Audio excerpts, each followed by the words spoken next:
Welcome to My Creative Corner 3, a podcast about quilting, crafting, creativity, and life in a northern town. You'll find show notes at mycreativecorner3.wordpress.com. You can leave a comment, you can sign up for my patron site, you can purchase a virtual cup of coffee, or even sign up for the newsletter. Come back weekly and we'll chat. My name is Vicki, and welcome to the podcast.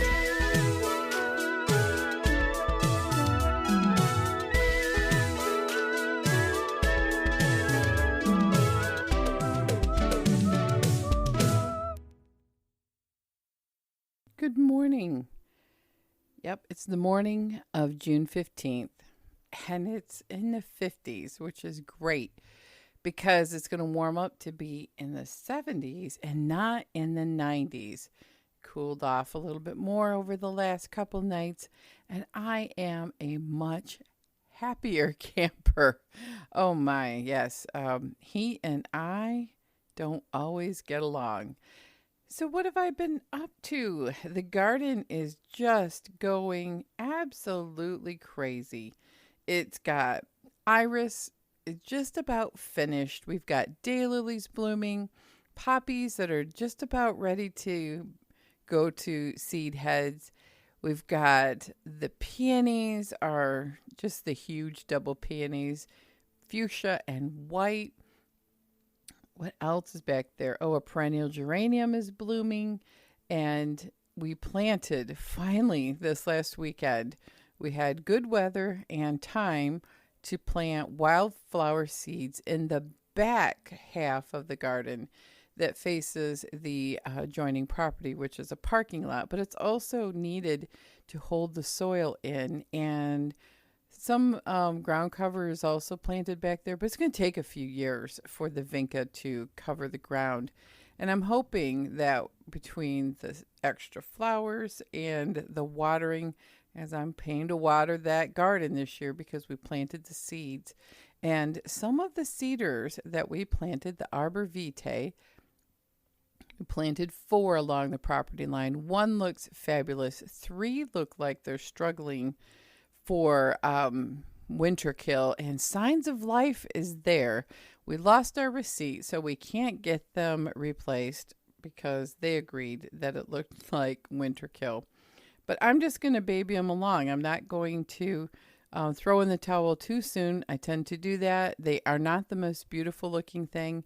But the beauty of having perennials in front of them is you only see the very tops of them right now. And, yep, I'm thinking that if we really keep watering and let them grow, I think they'll be okay.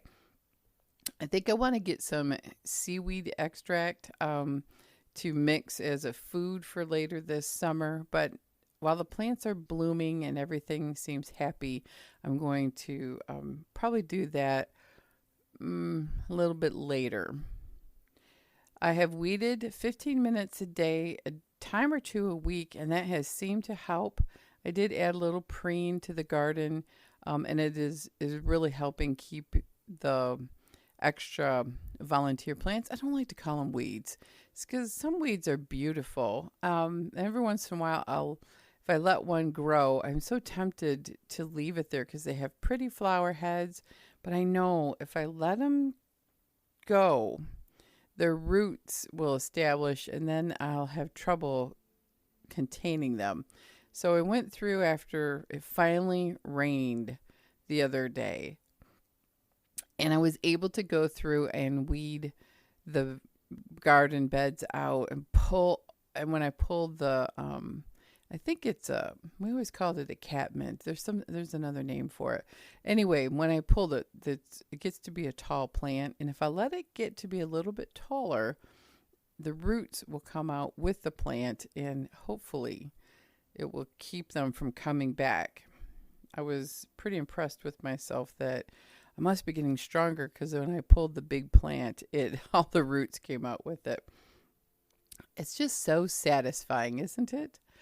So the garden has been doing well. I must admit they like the extra sunlight. I still have a scar from when the neighbors cut down all the trees instead of selectively cutting them like we had agreed to. But, you know, I have to keep trying to look positive because that scar is also an emotional scar that carries with the pandemic and lockdown and all of the things that I'm conflicted about. It's so funny because I've been back to work about a month, and it's funny how in 4 short weeks, it feels like working from home for the last 15 months is almost like a dream, like it never happened. I don't know. It's the weirdest thing. I do miss working from home a lot. I'm still doing a lot of functions like I'm working from home, but this week we're, adding a few more face-to-face people to come in the office, and it's feeling a little bit more and more like it was. Not 100%, just like everything else. Nothing is feeling 100% like it was pre-pandemic, but it's coming along. So as I was pondering the garden, I was sitting out there and thinking about the tree removal. Finally happened on the side of the house. And, while I was watching the tree service, now this is the same tree service that butchered the back, but they were operating under the neighbor's rule. So I want you to understand they do a wonderful job. They did a fantastic job. They did it for a great price. They cleaned up. They even hauled off a couple of other stumps that we had from other trees that had died. And they're pros. They were just operating under the rule of the neighbor. And I was watching him go through because my husband had him selectively prune some limbs that were growing into wires and they were hanging over the house. And then he went through and selectively cut the dangerous trees. These are trees that had life in them, but they were leaning on our house. The branches were constantly beating the roof, and we just had the roof replaced. No matter how often we tried to limb it, meaning taking the chainsaw or a chainsaw on a stick, that didn't eliminate the fact that these branches would continue to grow and beat on the house. Some were leaning, and these are live trees, so those were removed. The other trees that were removed were completely dead. These were cedars, swamp cedars, that were planted on the perimeter of the property, and they have all died except for a handful of them on the adjoining property lines, just a handful. There's a couple left where he took the dead ones down, and on the opposite side, there's only a couple of them left there.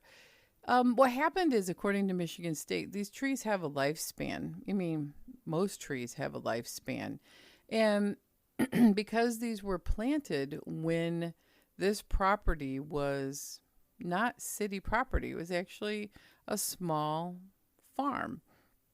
And then where the barn and the cows were donated to the St. Mary's Church for the parochial school, and the parking lot was part of an orchard that butted up to my property. Several families owned these lots around, and they used them. Well, since the parking lot was added, and this has become a full-blown city, there's not enough water for these trees, and they eventually died. And they were hideously ugly. They were dry as a bone. They were not supporting any life. And every time the wind blew, I was afraid that they were going to get blown over on the house or on my neighbor's cars, because we've had that happen with smaller trees that died, both in the rear property line and the opposite property line. And those trees were small enough that we were able to remove them ourselves. But these were not. These were tight in between two houses, and it needed a professional job. Yes, it did. So that got me to thinking about the difference between dead wood and pruning. and how we can apply this to our lives. And watching that brought back a memory, actually, of dead wood. And this memory was back in the 90s when I was taking a business. No, I was taking a required class for one of the businesses that I worked for. And I always thought it was a pretty harsh example, but this is what they used. That deadwood were the employees who showed up every day but didn't really produce any growth or any fruit. And that during that time period, the company was going through to eliminate positions that didn't serve the company anymore, with employees who were basically just showing up for work and collecting a paycheck. And that has stuck with me for all these years, at least 25 years since I heard that. And then they went on to talk about time management and how to be more productive and how to focus on your job. Now, this is a hospital setting. So I'm thinking, isn't that so harsh? I was pretty young also at the time. And I thought, man, that's brutal. But I applied this deadwood versus pruning thoughts to my head as the tree man was here, because he was cutting down. 9 of the trees he cut were completely dead. So what is dead wood? Well, dead wood actually is branches or trees. And this is, I'm applying these thoughts to my life and things that I do and all of the activities, maybe time wasters. Deadwood can be branches on the tree, but it can be the whole tree itself. And that deadwood really doesn't serve any purpose to the tree. It's just there, taking up space, or the dead tree in the row. It's just taking up space, and they really don't support a lot of the animals or things that I enjoy seeing. If it's something completely dead, it usually attracts, other insects and bugs that could possibly be terrible for a house, like termites and woodpeckers. I love the woodpeckers, but I don't want them on my house. So the more dead wood you have hanging around, the more chance that there may be problems, infections or animals or insects that are not healthy for your property. Now, I'm taking this as an example because I know that decayers are good for everything in the woods and in nature, but on your property line or in your life, these pieces of dead wood, you may not want all that hanging around. The dead wood of a tree doesn't give any life supporting functions, right? It can't grow leaves, which encourage, the leaves to produce energy from the tree, which takes the sap up and down and gives the tree life. I mean, there's no function. It just kind of actually takes up space and hangs there. Eventually a big dead old branch on a tree, this deadwood could be dangerous if it fell. It could hurt something around the tree, and it could actually damage very life-giving branches on the tree. Storms usually come through and get rid of the dead wood off a tree. But there's always the risk that when that dead wood falls, depends on how big it is, it could damage that tree itself. So, you're looking at that piece of dead wood. The longer that you ignore it in the tree, the more of a problem that it could have. And the tree man really had to go through and cut out some pretty nasty deadwood branches on some of the trees that were left from the selective cutting. Now, this deadwood is different than pruning. We also had him prune some of the trees, and pruning has a different purpose. Pruning is that you're cutting part of a live tree to better serve the whole tree. Like maybe this branch is growing into the wires or hitting the roof of the house. It doesn't serve the whole tree well because it's damaging other properties or wires, that could cause the whole tree to have to be cut down if you don't keep the limbs out of the tree, out of the wires. You generally prune trees and shrubs and flowers to let more light in, to actually encourage more of the life-giving properties for the tree, to have good food and resources to promote growth. Pruning promotes growth. You also prune to make the tree more lovely because maybe you have some big old ugly limbs that are sticking out in a weird way, or they're just not the right shape. We do this especially in shrubs, right?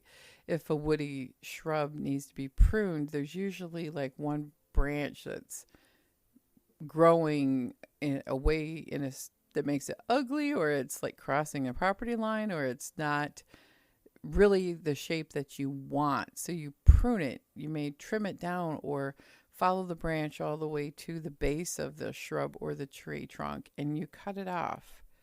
Because overall, you want to make the tree more lovely. And overall, when you prune a tree and you cut out all of the live branches that don't serve it, and you get rid of the dead wood around the tree or in the tree itself, it promotes growth for the healthy trees that are left behind, as they have more room to grow and they have more light and more air and more space for the roots to take up water, because all of the dead trees, they are not there taking up the space. Okay, now I got thinking about this and I thought, aren't these really beautiful little life lessons that I can learn from nature? And I think I got a lot of this from doing my journal this month, which it is a Silk and Sonder journal. And the theme is play and observe nature. And what kinds of things can you do to encourage more play or playfulness in your life? Play meaning approaching things with the openness of a child who has never experienced it, or the enthusiasm of children, right? So I was like, how can I apply these thoughts to my life, and not the hospital's thing of dead wood leads to no productivity and we're getting rid of dead wood employees, right? No, their initial premise I thought was good, because dead wood doesn't serve the whole, and dead wood needs to be removed so that the whole plant could be growth and have more purpose and really be strong. But this is how I took it. Deadwood are things that are not serving you anymore. There is no purpose in it. It's dead. These are like things that you've always done because, well, maybe it's a bad habit and it's just part of what you do every day, or it's become a habit that's totally not serving you. I had to think about that. So what is a bad habit that could not be serving you? And it's really dead wood. Doom scrolling on social media, on your phone. It's kind of dead wood to me. I spend way too much time doing it. And when I get anxious, or when I'm bored, or when I'm stressed out, I usually doom scroll on my phone. Just flip, flip, flip. Go on many platforms and just repeatedly flip, flip, flip through to see what's going on. Dead wood. How about other things that are bad habits that, there's a reason why people do it, but it's really not healthy for you? I can think of a few things. Overdoing it on maybe substances, smoking would be terribly deadwood for me. I'm allergic to it. It's not healthy overall in the grand scheme of things for most people. Dead wood. So the other thing is, I'm like, things that you always used to do, say when your kids were home, but you don't need to do it anymore. Like, I don't know, things like not having your morning organized because you're too busy when the kids were home, getting them ready for school. I had to go through a time period of like this, of adjusting my morning schedule, but I was just constantly doing random things because I was used to getting other people ready and doing big breakfasts and trying to make sure everybody's backpacks were done. Well, now I only have to worry about myself, and I had more time to do other things, which leads us to pruning, right? But deadwood are those things that you just do, and they have no purpose. And we all have those things in life. I just do a lot of things that they're just, the time period is over for it, or it's just this function that's dead. Why do I keep doing it? Kind of thing. So that's how I would qualify deadwood. But pruning is different. Pruning means that maybe this is live, viable thing, but you just don't have time for it anymore. Or maybe it's like pruning. I think of decluttering in my house. I've got way too much stuff, and you hear me talk about it. There are things that I could find new homes for, where deadwood is take out the trash because this stuff is trash and it needs to go, where I think pruning is more, maybe there are things here that other people would enjoy more than me, and I should donate it or find a new home for it, like maybe an abandoned quilt project that you just find no purpose in it anymore, but maybe somebody else would. You're pruning it out of your life and you're giving it to someone else to enjoy. The other part of pruning is activities. Now, these are activities that still need someone to do them, but maybe just not you.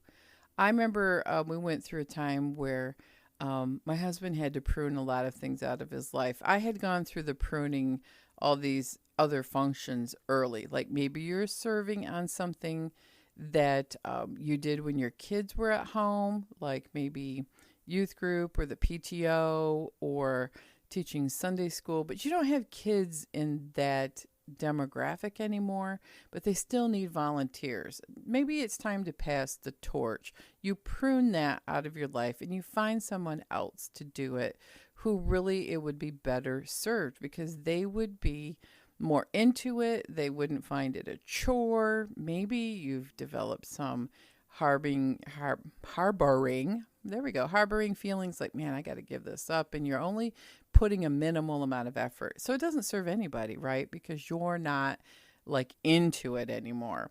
I had to give up orchestra a while ago. Number one, because my hands started getting arthritis. Number two, it didn't fit in my life. The way they were conducting practices was hours and hours of practice, like 4 hours right before a concert, and then 4 hours the day before, and then you'd have 2-hour practices in about a month leading up to it. I didn't have 8 hours on a Saturday to devote to orchestra. Literally 4 hours before, a couple hours break, and then the concert. That was a whole day. My 8 hours, like a whole work day. My time was precious. I still had children at home. My body couldn't take it anymore, and I had to prune this out of my life. Do I miss it? Sometimes I really do. And sometimes now that my kids are adults, I think about, I could go back to playing, but I'm way out of practice. And do I really want to devote that much time? Because they still structure their practices the same way because they have to hire college students to fill in our small community orchestra in the instruments that we don't have. So that's where I'm kind of like, I miss it, but I pruned it out of my life for a reason. So those are like things that we do that it's time to let it go because, we just don't have time. Or what about the things that we are not good at and they're chores? Like, I'm not good at detailing my car, and I'm looking at, instead of cleaning the inside myself because I've neglected it over the last couple of years, it looks like the going rate for just detailing the inside of my car is about $100. That would be $100 well spent to pay somebody to clean. Maybe I paid the tree guy. I call him the tree guy because I can't remember his name. Austin. He has a name. His name was Austin. We asked Austin, how much money would it take while your trailer is here to pick up that big brush pile left over from the storm a few years ago of large branches that we cannot manage ourselves. We got them out of the street, but we can't get them to the city's brush pile. And it had a couple big stumps that were super heavy. My husband dragged them there with his little tractor. And they're too big to cut up anymore with the chainsaw. So, sure, $100, he said. And he threw them all in the back of his trailer that was already partially full of brush, and he dumped it. That was the best $100 we ever spent. It took the tree, Austin, 15 minutes with his crew. They were on their way to the dump pile of the branches anyway, and it saved my husband and I the whole rest of the summer of every weekend dealing with it, because it had dried out just enough where we were like, okay, we got to do something with this. And it's gone, and it's not weighing on our mind anymore. And it's not that dirty secret that it's the dark side of the garage that maybe no one can see except the neighbor whose property butts right up there, and it's hideous. Yeah, it's gone. So now we just have a leaf pile that we're going to clean up and hopefully get that all ready to go. It's flat. It is very dark there because of the beautiful trees surrounding it, but we need another access with our lawn mowing deck on the tractor to get to the backyard. So that is the dark side of the garage that got cleaned up. And with all the pruning and the removing of the dead wood on the other side of the house that was always very dark and nothing grew, now the light is coming in. And I see the plants are growing that I have planted along there that have always struggled because of the lack of daylight. And the other trees that are left have been properly groomed. They have way more light. They will get more water, and they're already growing. I'm very excited to watch the growth that can happen because of the removal of the dead wood and the prune limbs. So that's really how I'm looking at applying it. I mean, so the things that you need to just get rid of because it's dead in your life and it serves you no purpose, and then the things you need to thin down and cut out and prune so that you can allow yourself more air, more light, more space, more water and growth. And then I got really excited about that. Maybe it's super corny to you to think about these kind of analogies, but they help me to remind me why I need to manage my time, why I need to not just fill it with useless activities that I'm like screen time that I used to regulate for the kids, but I don't regulate as much for me now that I'm adult. You know, you can eat cake for breakfast or doom scroll every time you turn around. You know, the other deadwood habit I have is instead of doom scrolling, I'll run to the kitchen and grab something to eat. And no, I'm trying to lose weight. That is the terrible thing to do, right? When you're trying to lose weight.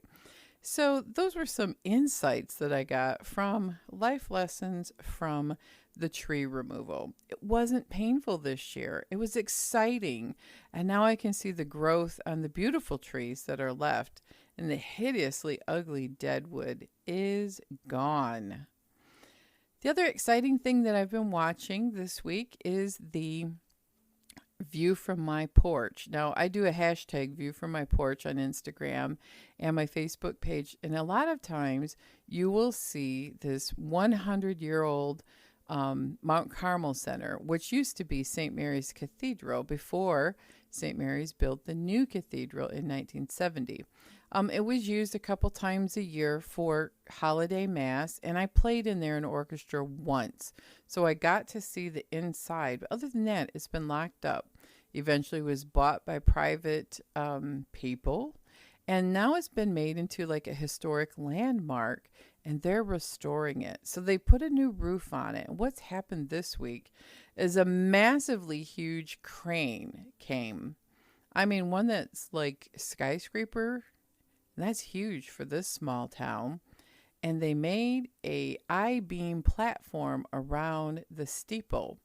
And they went through and they were fixing the steeple to make it structurally sound into investigate how much weight it can hold, and they were doing different things on there's arches that have access to the bell. I heard them ringing the bell. And I see that they've declared the steeple strong enough to have real slate put on the very top. So they're going to put slate up there. And the bell was being rung, so they've had someone come and look at the bell, and they're going to make sure that's restored properly. And then the thing that I'm excited about the most is I read on their Facebook page, which is Mount Carmel. I can't remember now. Mount Carmel something of Gaylord, Michigan. I'll look it up here. Mount Carmel, because right next to it is the old rectory. Now that's been privately bought and is a lawyer's office, and they've kept it as original inside as possible. And so anyway, Mount Carmel Center / Gaylord, Michigan. And you can watch, if you want to watch, the progress of the restoration of this building, and their Facebook banner, what is that called? Anyways, the picture at the top of your page shows these huge cranes, and it's a great view of the entire building, and you can see even the rectory behind it. That's the lawyer's office. So all of that to say, the part of what's going on now is there is a clock up there that's been severely damaged over time. It even has a hole in one of the clock faces, and it hasn't ran in a long time, like probably 20 years. But it used to. I remember when the clock actually worked. I remember hearing the bell ring for Vespers at 6 a.m. and 6 p.m. So they're restoring the clock. They've got people from all over Michigan and from Henry Ford Museum and other restoration people. And there's been a lot of excitement generated over this. I'm excited because I love seeing this work of art in this special place, because it's just so beautiful being open and ready for use for people. They're going to hire it out for different venues. Okay, so the Our Creative Soul segment is the things that my sister and I are doing, and gardening is still her number one thing. She got her pool in, which we talked about. She finds that great for her rheumatoid arthritis. She can walk in this, it's like a 5-foot pool, and it just is very, very helpful and therapeutic. She's been putting in bird baths, and her spring planting is done, and she's been growing vegetables. It's just been a pretty time-consuming thing if you're a gardener. I even had my aunt and uncle over because they wanted to see what happened with the trees, and they retired and live up here full time. And they had no idea, because our backyard has always been kind of blocked, and they normally stop at the house in the fall or winter. They had no idea that we had a garden back there. So super pretty. The fairy garden is coming in phenomenally. But I have done some unusual experiment this week in making cyanotypes. Yes, you can buy the paper and have it pre-soaked with all of the chemicals that you need for this process. Now, when we were kids, we did a very cheap version of this where you lay something on a piece of paper and you put it in the sun, and then the sun bleaches the background, and then you have solar paper with this work of art. Well, cyanotype is that stepped up a little bit. The paper I bought is already done on Amazon, and I can't find the link. But if you look for cyanotype paper and then try to find one that's a heavy or weight paper, because you have to rinse this after exposure to the sun. So I watched a couple videos and I did a couple of experiments and found that if you pick flatter objects like a leaf or things that are glass that are dimensional, you need to leave them on a little bit longer. But you have to put an acrylic square, or I've had glass in an old picture frame that I took out. So you place the object, arrange it on after you take it out of this black bag. So you don't take the paper out. You don't want to expose it to sunlight until it is time to do your job of arranging it. And then you leave it outside until it's bleached out. You know, it's not going to look white because the paper I have is colored, but some papers will actually turn white. I found that it says 5 to 15 minutes. Well, 5 isn't enough. The one that I left out only 5 or 10 minutes really wasn't enough sun. And I would leave it out there way longer. And the other thing I found is that it says rinse until clear. I think you need to rinse it a lot longer, and you must be very careful when you're rinsing the paper that you don't tear it, because I did a little tear on my best cyanotype, of course, right in the middle. But that doesn't mean I can't cut this paper in half and frame it in a different light. The other one is blue, and I put my depression glass on it, and it didn't make a very bright cyanotype. And I'm going to cut that up and use it for journals or Zentangles. There's always a purpose. And then you let it sit, and then you rinse it. And I also found if you want to see your image bright right away, because sometimes when I rinsed it, it didn't look like there was anything developed on the paper. And it really takes time. So if you put a little hydrogen peroxide in the water, that makes it brighter. Makes your area where you laid your objects, your imprint, lighter. So with all of that being said, it worked. And it's super fun. And this is like the early process of this was done 100 years ago. And this is like where blueprints come from, where the background gets bleached out, a lighter color, and what you left on will leave a darker imprint on the page. It's like an early form of developing images. And it's super easy. It wasn't super expensive. I think I paid $20 for this pack of 24 paper, I think, 8.5 by 11 sheets, and you can frame them. It gives a real modern art type of feel, yet oldie worldy type of things, so depending on your arrangement. It works really well with plants. I think you need to press them first and dry them, or use silk plants, because I think the one reason my plant one, also I was rough with it and it ripped, but I think the sap from the plant may have dripped on the paper, and that may have caused some of the surface to lift up when I rinsed it. So Cyanotypes, a fun project that kids can do, but it's also a very interesting creative outlet and a jumpstart to creativity for adults. Okay, let's go to the quilting segment of our of the podcast, and I loaded a quilt on the frame, and I'm working on my mom's red, white, and blue quilt.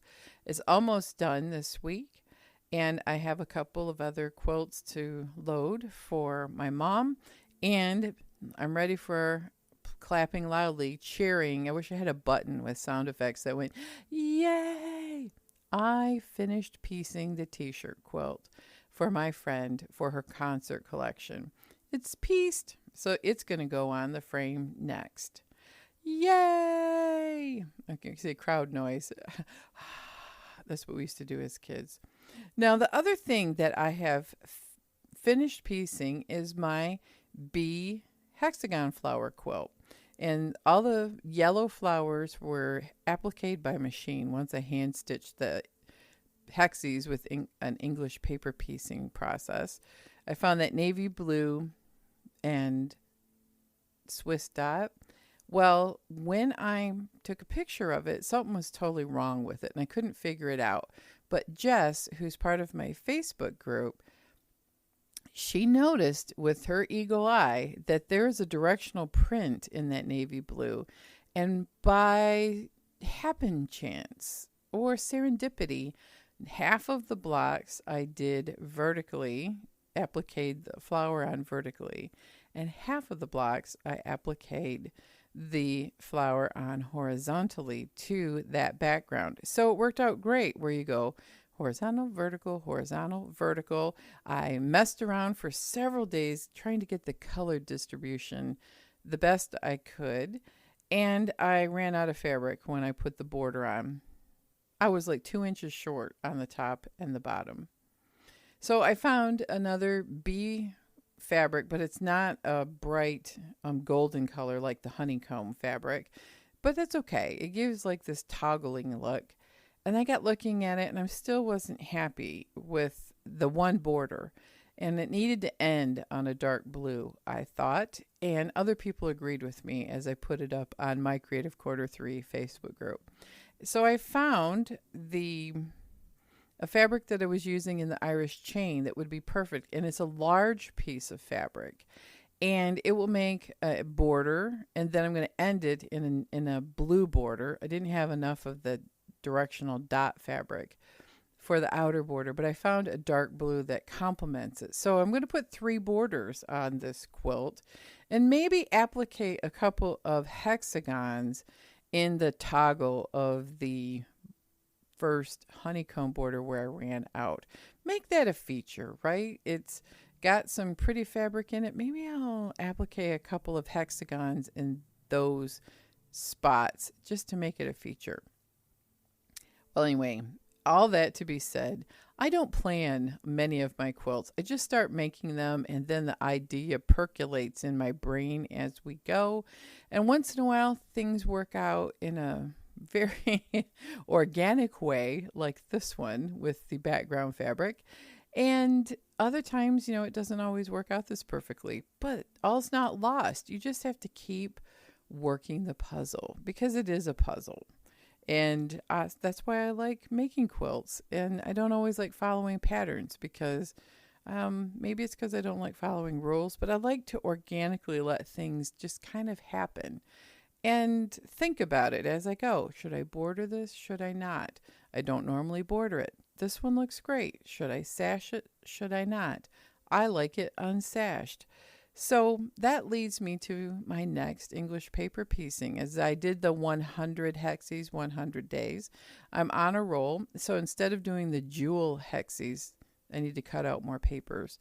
I'll let that wait. I'm going to start just sewing all of my hexagons together for that 100 hexes, 100 day project and make the flowers. Then I'm going to decide, do I want to applique them on a background like I did this quilt, which would make a totally different looking quilt, or do I want to make more of a grandmother's flower garden? I think I'm going to applique because the more I thought about the grandmother's flower garden, the more I'm like, then you got to deal with spacers and trying to join all of those hand sewing all those long rows together. And to be honest, that really was hard on my fingers when I did it in a small version of my temperature quilt. So thinking about it as I go. And then I have that jewel shaped EPP, which they make hearts and they're super cute. So I have I found a UFO of a few appliqued hearts that were die cut that I was machine appliquing. I didn't like how it was looking. Now that I have more experience with applique and machine applique, I think I'm going to combine those two in a mashup of English paper piecing and traditional applique. So those are the 2 quilting things that I've been working on. I continue to doodle and do Zentangle in my art journal. And another serendipitous thing that happened is while I was sitting out looking at my garden, a bunch of planes started flying over my head. And I realized we have a lake nearby and they have what's called the fly-in. All the amphibious planes circled over the town and then flew to the lake and they splash in when they land. And it's a tradition for many, many years, my whole life. But it was fun as I was already outside and I was sitting there with my cell phone and they flew overhead and I snapped a bunch of pictures. We spent this last weekend Saturday doing a long nature drive because it was a beautiful day with no wind, and my husband did some really nice drone video. He's practicing. He just got this drone. He's just learning how to fly it, so he's practicing flying, and I got some real pretty nature pictures of some of the little lakes that are remote. One lake is so clear that when he flew the drone over, you can see all the way to the bottom. Now, that stinker put it on Facebook and I can't share it. So I may have to try to figure out how, excuse me, how to download that video from him and put it in my Facebook group or maybe YouTube or something. I don't know. But anyway, that's what I did this weekend. And I'm planning on continuing to journal and work on everything in my 15 minutes a day, because that's how I got everything done this week. 15-minute blocks. And I have to say, I even dropped my exercise to 10 minutes. I will do 10 minutes. And a lot of times I'll get going on 10 minutes and I make it 15 anyway. But that has been how I've been able to consistently do things in small little pieces. And I got the Hexagon quilt done, which I never thought I would be able to do. The bee hexagon, I got the quilt loaded on the frame. I'm doing one row at a time, which on this quilt is right around 15 minutes. I just am really proud of myself. Why? Because I actually pruned a few things and cut some dead wood out. It really struck home with me.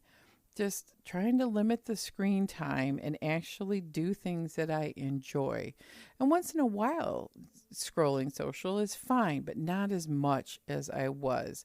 And it's starting to motivate me to think about doing maybe some decluttering, maybe going through some boxes and just trying to get through the deadwood things in my house that need to go to the garbage and the pruning of things that need to find some new homes. Those are very long-term projects at 15 minutes at a time.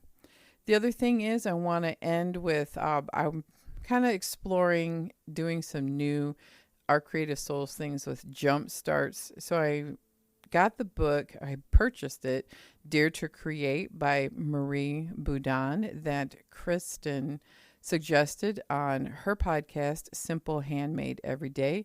It gives you lots of exercises to do. She talks about watercolors. I have watercolors and I want to learn how to do some more things with them. But I think it's also going to be a great jump start, just a spark to creativity. And I went online and I wanted to buy the book, The Artist's Way. It was something that was reminded me. I was reminded of it. There we go. I was reminded of it through the Silk and Sonder in some of their journaling things. So I Googled used book and I found The Artist's Way is a book by Julia Cameron, Cameron. Cameron. And it was the 25th anniversary. And this book is always checked out of the library. And so I got a paperback version of this book coming. It's shipped already. Thriftbooks.com seemed pretty legitimate. So I spent the $4 on the book. $4. Can you believe it? It was a great buy. So that was, so far, the book's not here yet, but I think that it is a good website and a good experience and a good price. Now, the dangerous thing is I don't want to buy a whole bunch of used books that I'm just going to have to sell or trash because they get spoiled being moldy or dusty in some of my storage situations. So, but these were two books that the Dare to Create is a digital book, which I thought was fine. I like digital books because they take up less space in my house. Same with digital music. But sometimes you got to have a hardcover book or a real live book. And I think The Artist's Way will be a good one for me to just have on hand. Because I've always get through the book and then I start doing the morning pages, which is about writing. And then I have to take the book back to the library. So I want to systematically work through both of these books this year to help keep my creative juices flowing, so to speak. Well, it's been a great morning. The sun is really come up and is streaming through the windows. I looked at the clock and I'm like, I really need to go take a shower and get ready for my day job. And I'll have to say that I'm going to continue my 15-minute a day quest on getting everything done. And it's worked for me so well. This past week, especially, I noticed all of the things I got done when I pruned out those things that weren't serving me anymore. So, do you have any experience with pruning things out and having it grow, both maybe plants or in your life? I would love to hear about it. Please leave me a comment. In my show notes are at mycreativecorner3.com. And you can support the podcast if you'd like to become a patron. You'll find information on the website, or you can go to Ko-fi, and that's ko/fi.com, Ko-fi. You can buy me a virtual cup of coffee. And believe me, I love my coffee. And thanks to everyone who has supported me through comments, through kind words, through messages, emails, and purchasing the virtual cup of coffee, and especially to my patrons. I want to wish you all a most wonderful week. I hope that you have moments where you see with the things that you can change to promote growth.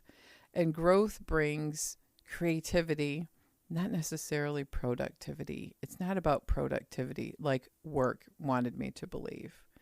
You have a great week, and all I can say is be creative and quilt on, everyone.